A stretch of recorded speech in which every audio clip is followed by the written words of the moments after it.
وہ جو حسین کی دکھیاں ماں آتی ہیں نا تو ان کے ساتھ ایک 4 سالہ بچی بھی آتی ہے جو بار بار دادی سے کہتی ہے دادی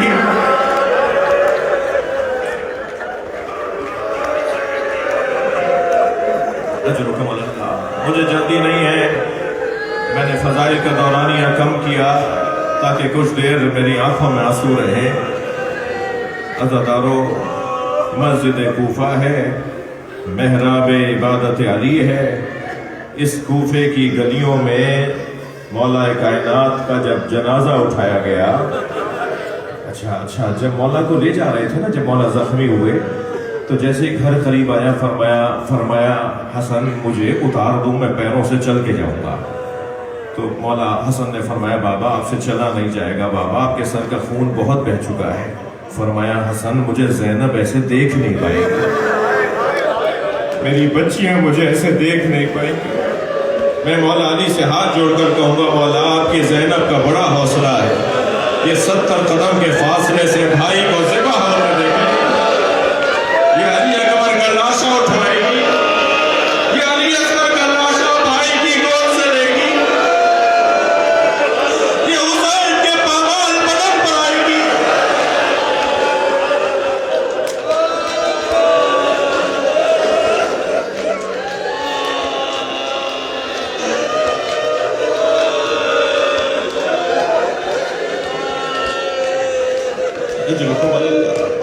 شاید جناب زینب چاہتی ہے کچھ دیر بیوی کی خدمت میں رہوں. سلام ہو زینب کبریٰ پر. جب آئی ہے نا بھائی کے لاشے پر تو بھائی کا لاشا بیوی سے پہچانا نہیں جا رہا تھا. نہیں پرسہ دیں گے، بیوی سے بھائی کا لاشا پہچانا ہی نہیں جا رہا تھا. تو ایک مرتبہ آواز دے کر کہا انت اخی زینب، کیا تم ہی زینب کے بھائی حسین ہو؟ اور ایک مرتبہ آسمان کو دیکھا، پھر کربلا سے مدینے کی طرف رخ کیا اور آواز دے کر کہا صلی علیک یا رسول اللہ ملیک السماء، اے اللہ کے رسول آپ پر آسمان کے فرشتے سلام کرتے ہیں. ھذا حسین، یہ ہے آپ کا حسین، مرمل بالدماء، جسے خاک و خون میں غلطان کر دیا، مصلوب الامامۃ والردا، جس کا امامہ اتار کر لے گئے، مقطع الاعضاء، جس کے جوڑ کو علیحدہ کر دیا. اور یہ کہہ کر میری بیوی نے آواز دی نانا آپ کے حسین کا یہ حال ہے، وہ بناتوں کا سبایا اور آپ کی بچیوں کے سروں سے چادریں اٹھا. اجرکم اللہ، اللہ آپ کو کوئی غم نہ دے. اور پھر ایک مرتبہ اپنے ہاتھوں سے بھائی کا لاشا اٹھایا اور آسمان کی طرف دیکھ کر فرمایا اللہم تقبل منا ھذا القربان، یا اللہ ہم اہل بیت کے پاس اس سے بڑی چیز دینے والی، ہم سے یہ قربانی قبول کر لے. امام سجاد فرماتے ہیں پھوپھی اماں بابا کے لاشے کے گرد چکر کاٹنے لگی. امام نے فرمایا پھوپھی اماں کیا دیکھ رہی ہیں؟ کبھی پائنتی آ کے کچھ دیکھتی تھی، کبھی سرہانے آ کے کچھ دیکھتی تھی. تو امام نے فرمایا پھوپھی اماں کیا دیکھ رہی ہیں؟ فرمایا زین العابدین سالم جگہ ڈھونڈ رہی ہوں جہاں بوسہ دے سکے، مگر حسین کے بدن پر کہیں سالم جگہ نظر نہیں آئی تو کٹی ہوئی گردن کا بوسہ دیا. اجرکم اللہ، حق ہے ایسے رونے کا. اور اس کے بعد بھائی کے برابر میں بیٹھ گئی جناب زینب اور لاشے کو دیکھ کر رونے لگی. تو امام سجاد نے فرمایا پھوپھی اماں بالغہ غیر معلمہ ہے، پھوپھی اماں آپ کو تو پتا تھا کیا ہونا ہے، حوصلہ کیجئے. فرمان لگی زین العابدین دیکھ رہے ہو بھائی کے بدن پہ دھوپ آ گئی ہے. اے سید سجاد میرے بھائی کے بدن پہ کربلا میں دھوپ آ گئی ہے، تپتی ہوئی ریت پر میرے بھائی کا بدن رکھا ہوا ہے. اے سید سجاد میرے سر پہ چادر نہیں ہے. یہ کہہ کر فرمایا میں کم سن تھی، 3 سال کا میرا سن تھا، میں اپنے گھر کے صحن میں سو رہی تھی. کچھ دیر کے بعد میری توجہ ہوئی کہ سارے صحن میں دھوپ ہے مگر میرے اوپر سایہ ہے. تو مجھے تعجب ہوا یہ سایہ کیسا ہے. اے زین العابدین میں نے پہلو بدل کے دیکھا تو کیا دیکھا، یہی بھائی چادر پکڑے کھڑا تھا کہ کہیں میری بہن پہ دھوپ نہ آ جائے. اب بتاؤ زینب کہاں جائے؟